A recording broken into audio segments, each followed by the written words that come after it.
तो हम लोग पहले देखेंगे स्ट्रक्चर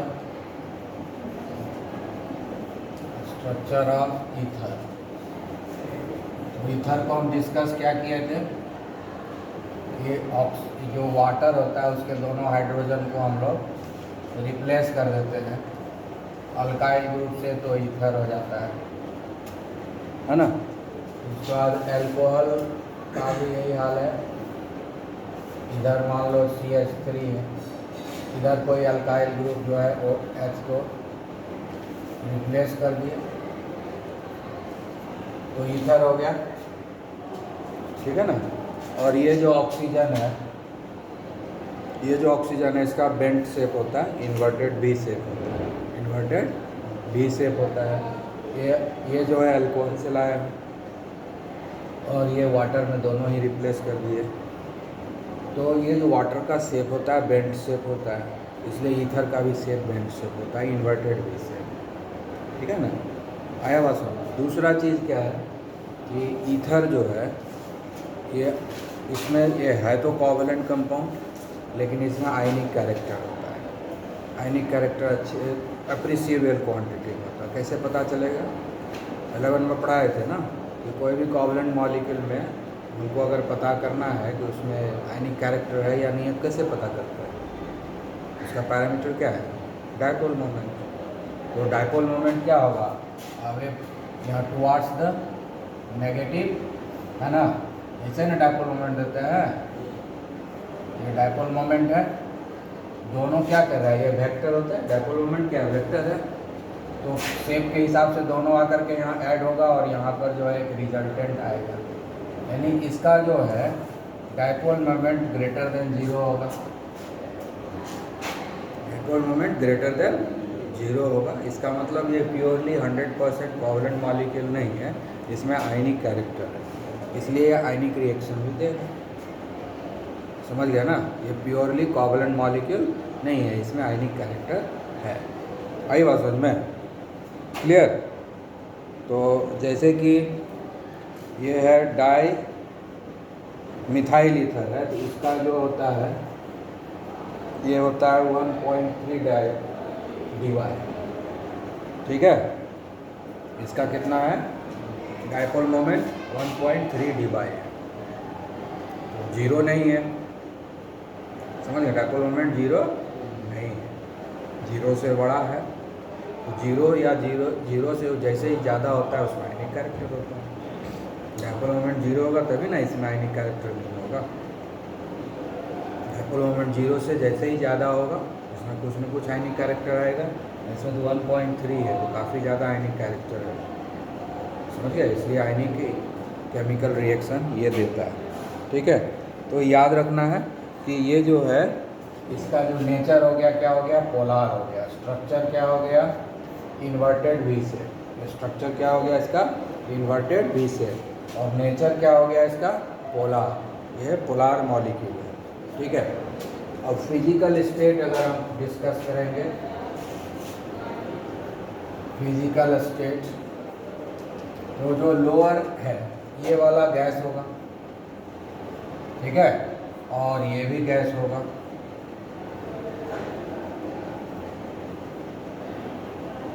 ये दोनों गैस है।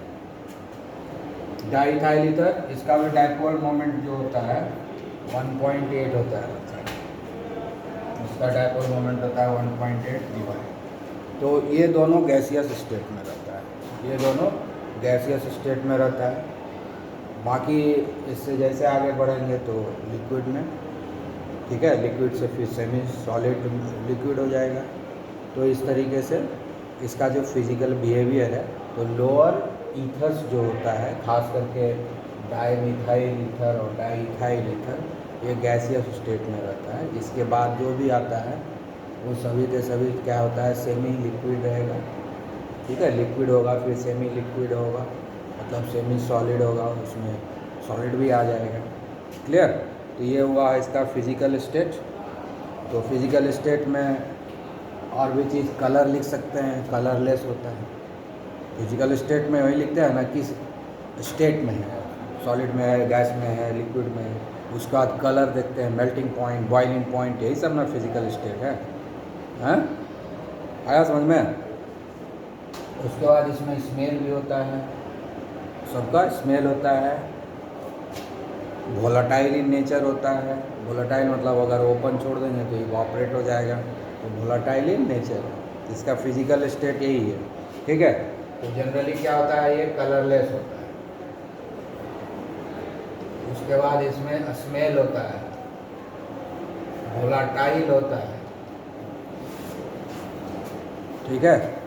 मेल्टिंग पॉइंट, बॉइलिंग पॉइंट जो है कॉम्पैरेटिवली लो ही रहता है। मेल्टिंग पॉइंट, बॉइलिंग पॉइंट ये सब जो है लो रहता है, समझ गए? क्लियर? हाँ, तो अब हम लोग देखते हैं कि बॉइलिंग पॉइंट इसका क्या होगा।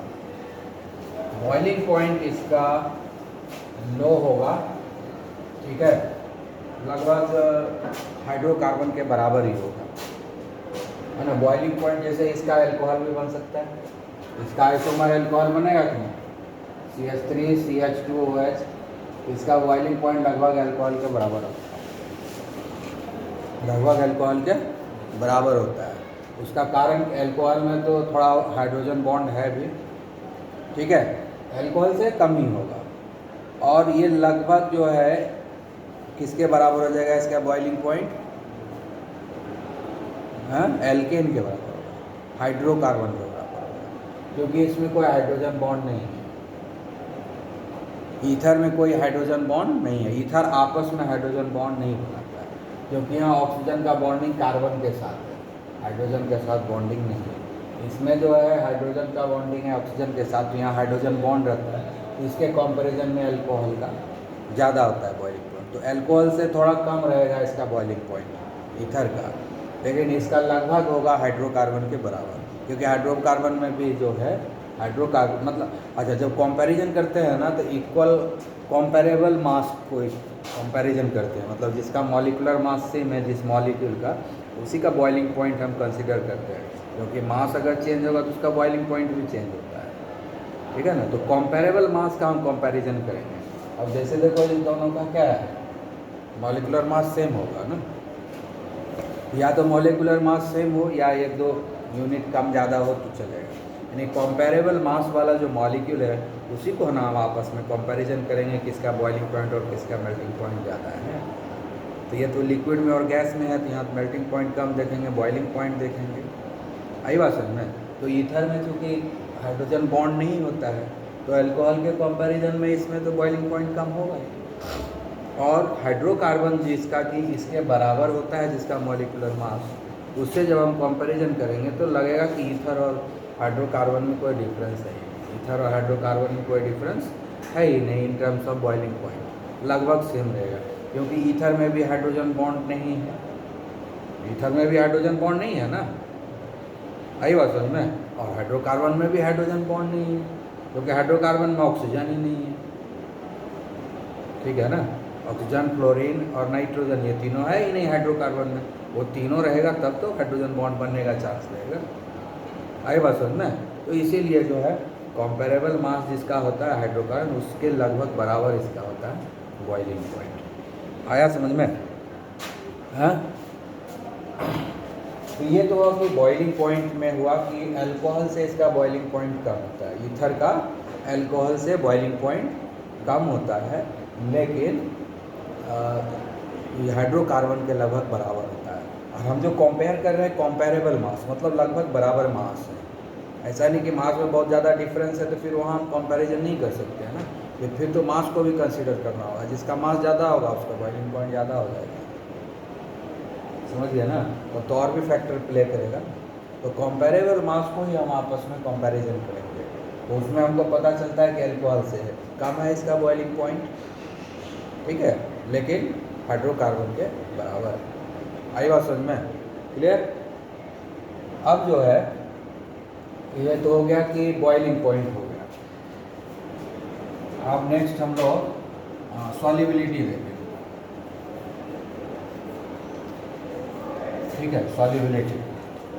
तो सॉल्युबिलिटी में इस दोनों का लगभग बराबर ही रहेगा, ये थोड़ा ज़्यादा सॉल्युबल होगा, फिर भी दोनों का लगभग बराबर सॉल्युबिलिटी होगा।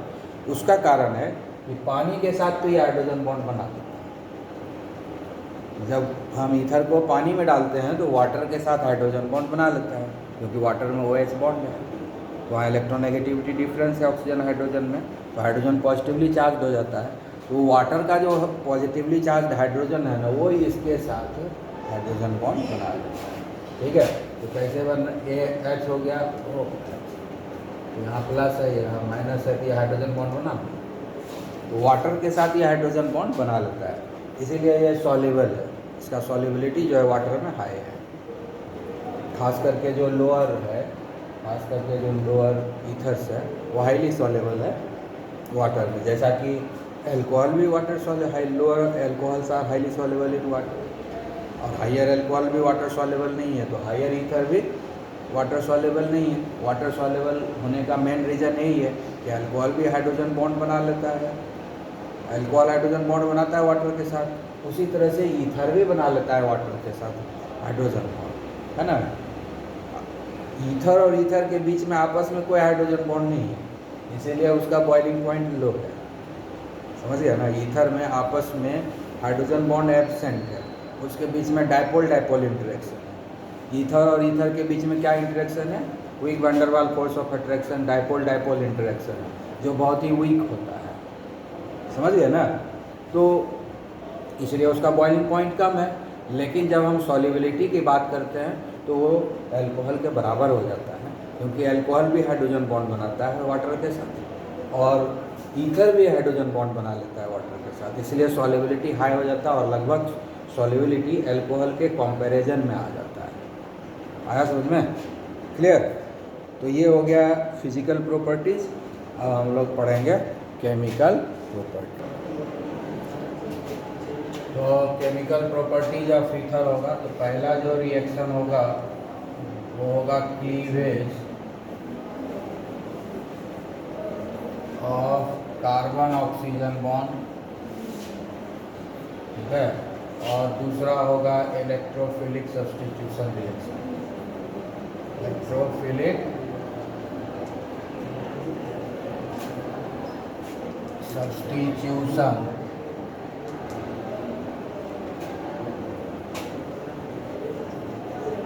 विथ फिनोलिक ईथर, ठीक है। ये दो तरह का रिएक्शन होगा। तो अभी हम लोग पहले पढ़ेंगे cleavage of carbon oxygen bond, ठीक है। कार्बन ऑक्सीजन बॉन्ड का क्लीवेज जो होता है वो HCl HBr HI के साथ भी होता है और H2SO4 के साथ भी होता है, लेकिन तुम्हारे सिलेबस में HCl HBr HI के साथ पढ़ना है, यानी हेलो एसिड के साथ पढ़ना है, सल्फ्यूरिक एसिड के साथ नहीं पढ़ना है। तो हम लोग उसी को डिस्कस करेंगे। अब यहाँ पर जो बहुत ही इंटरेस्टिंग फैक्ट ये है कि यहाँ पर जो कार्बन ऑक्सीजन का जो क्लीवेज होगा ये SN2 और SN1 मैकेनिज्म दोनों तरफ से होता है, समझ गए। तो अब कहाँ पर SN1 होगा और कहाँ पर SN2 होगा ये हमको डिसाइड करना है, क्योंकि इसमें दोनों होता है, SN1 भी होगा और SN2 भी होगा, समझ गए, क्लियर। तो हम लोग पहले SN1 मैकेनिज्म SN2 मैकेनिज्म पढ़ लेंगे, दोनों में डिफरेंस क्या है इन जनरल। तो हम लोग एक एग्जांपल ले, जैसे हम लोग HCl लिए, ठीक है, तो ये क्या देगा हमको, H+ देगा और Cl- देगा, ठीक है। ये जो हम बता रहे हैं ये हम बता रहे हैं SN2 मैकेनिज्म, ठीक है। SN2 मैकेनिज्म के थ्रू कार्बन और ऑक्सीजन बॉन्ड का क्लीवेज हो रहा है, SN2 मैकेनिज्म। तो इसमें क्या होगा, हाइड्रोक्लोरिक एसिड डिसोसिएट करेगा, H+ होगा। दूसरे स्टेप में जो होगा हम कोई भी ले लेते हैं, जैसे हम ले लिए, अब इधर भी हम CH3 ले लेते हैं दोनों तरफ,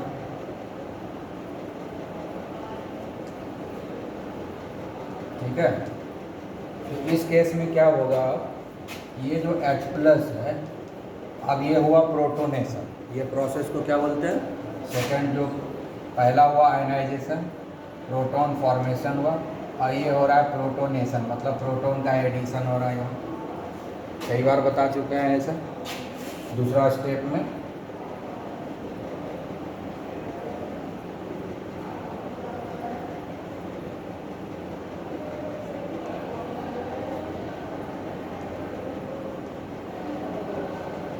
ठीक है, ये प्रोटोनेटेड ईथर हो गया, ये ईथर हुआ, ये क्या है ईथर, और ये हो गया प्रोटोनेटेड ईथर, प्रोटोनेटेड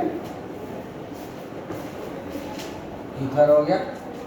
और थर्ड स्टेप में जो है प्रोटोनेटेड ईथर के ऊपर, ठीक है, ये Cl माइनस अटैक करेगा। अब ये SN2 इसलिए है कि H+ इसमें Cl माइनस को जुड़ना भी है और एक को ग्रुप को हटना भी है, एक साथ होगा दोनों काम, एक साथ दोनों काम होगा, ठीक है ना। इसीलिए ये हो गया हमारा SN2 मैकेनिज्म, ठीक है। अब जैसे देखो यहीं पर SN2 हो रहा है,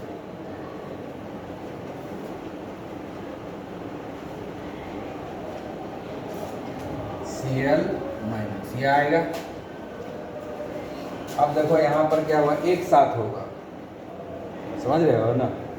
अब यहाँ पर निकलना क्या है, ये बॉन्ड ब्रेक होगा, ये पॉजिटिव चार्ज है,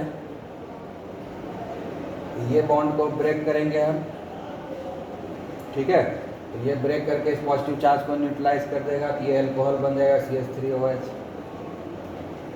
और ये इस पर क्या हो जाएगा, पॉजिटिव चार्ज आ जाएगा, उस पर Cl माइनस अटैक करेगा, ठीक है। तो ये टूट के यहाँ आएगा, ये पॉजिटिव चार्ज न्यूट्रलाइज कर जाएगा, और ये CH3 जो है निकलेगा, और Cl जो है ये अटैक करेगा, Cl माइनस अटैक करेगा। तो क्या क्या बनेगा हमारे पास, CH3 Cl बनेगा और प्लस CH3OH, तो अल्कोहल बन गया और अल्काइल हैलाइड बन गया, ठीक है। अल्कोहल बना और अल्काइल हैलाइड बना, ये SN2 मैकेनिज्म हुआ, ये हो गया SN2 मैकेनिज्म। ये फर्स्ट स्टेप हुआ, ये सेकंड स्टेप हुआ, और ये थर्ड स्टेप लिखना है तो उसको हम लोग फिर से लिख देते हैं, CH3OH CH3, ये थर्ड स्टेप। थर्ड स्टेप में क्या हुआ, एक साथ हो रहा है, ये जो है इस पर अटैक कर रहा है, ये इधर जा रहा है, एक साथ काम हो रहा है, समझे, आया बात समझ में, समझ में आ गया।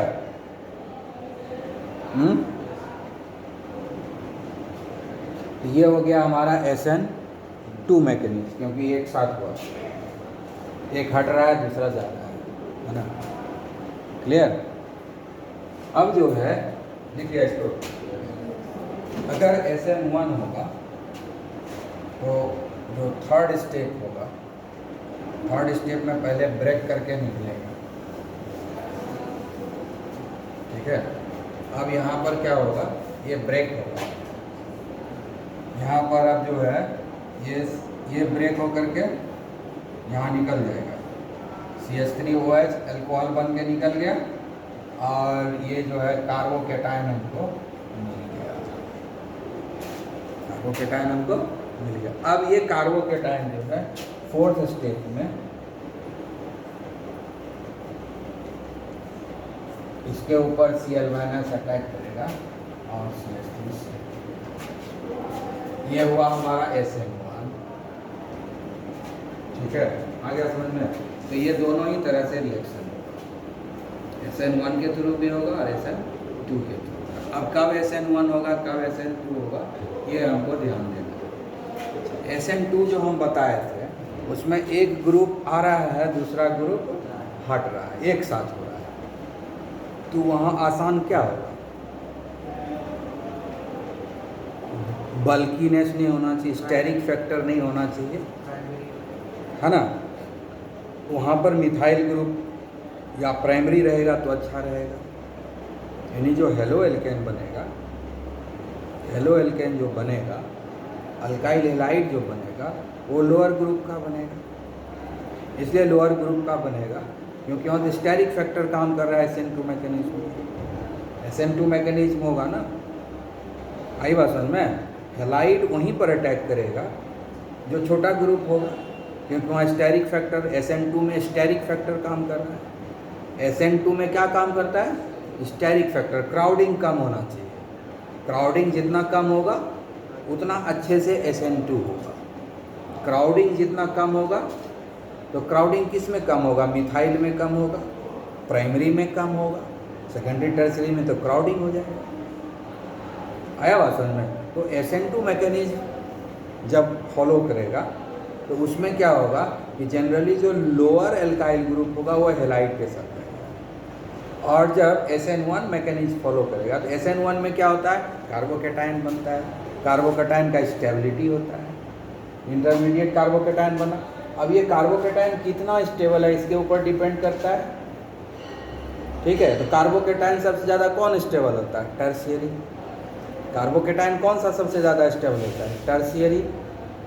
इसलिए वहाँ पर टर्शियरी फॉर्म कर जाएगा। टर्शियरी वाला अगर SN1 मैकेनिज्म फॉलो होगा, कहाँ पर? जहाँ पर कि टर्शियरी अल्काइल हैलाइड बनाना है, क्योंकि वो ज़्यादा स्टेबल होगा। टर्शियरी कार्बोकेटाइन ज़्यादा स्टेबल होता है, ठीक है। टर्शियरी कार्बोकेटाइन ज़्यादा स्टेबल होता है प्राइमरी और सेकेंडरी के मुकाबले। आया बात समझ में। और जो SN1 मैकेनिज्म है, SN1 रिएक्शन जो होता है वो डिपेंड करता है स्टेबिलिटी ऑफ कार्बोकेटाइन, है ना। SN1 मैकेनिज्म डिपेंड करता है किसके ऊपर? Stability of carbocation. जितना ज़्यादा कार्बोकेटाइन स्टेबल होगा उतना ज़्यादा वो स्टेबल होगा। चार्ज का डिस्ट्रीब्यूशन, डिस्पर्सन टर्शियरी में ज़्यादा होगा, तो टर्शियरी कार्बोकेटाइन सबसे ज़्यादा स्टेबल होगा, प्राइमरी सबसे कम होगा, और उससे भी कम हो जाएगा मिथाइल का, तो ये सबसे कम स्टेबल है। तो ये वाला जो मिथाइल ये प्रीफर करेगा SN2 मैकेनिज्म, और टर्शियरी प्रीफर करेगा SN1 मैकेनिज्म, है ना। अल्काइल हैलाइड फॉर्म करने के लिए फॉर्म करेगा, ठीक है ना। तब आगे डिस्कस करेंगे नेक्स्ट लेक्चर में दोनों कंडीशन। SN1 SN2 समझ गया ना। दोनों में क्या फैक्टर है? SN2 में स्टेरिक फैक्टर है, क्राउडिंग कम होना चाहिए, ज़्यादा क्राउड होगा दिक्कत होगा। और SN1 में क्या है? SN1 में तुम्हारा स्टेबिलिटी ऑफ कार्बोकेटाइन के ऊपर डिपेंड कर, जितना ज़्यादा स्टेबल उतना ज़्यादा वो प्रीफर, ठीक है।